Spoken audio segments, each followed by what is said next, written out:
Assalamu alaikum guys, welcome to Know Now with Rabia. Today we are going to discuss the sounds of I. There are mainly two sounds of I in English language. One is E as fit and the other is E as feet.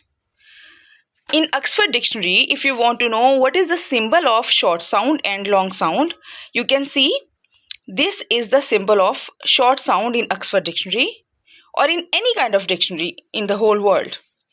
And this is the long sound the symbol of long sound of I, which will be pronunciated as E.